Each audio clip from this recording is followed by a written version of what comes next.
When I grew up, I didn't know I could create something and own something.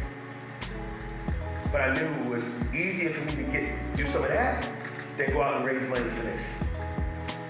So ease of access gave me a certain perspective of the world. If you parallel law school to the medical track, do you want a doctor who just graduated medical school who hasn't started their residency yet?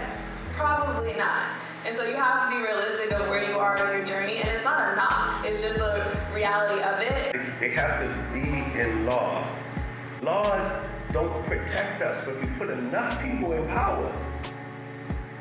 My words to the legal community is that we need you to be as passionate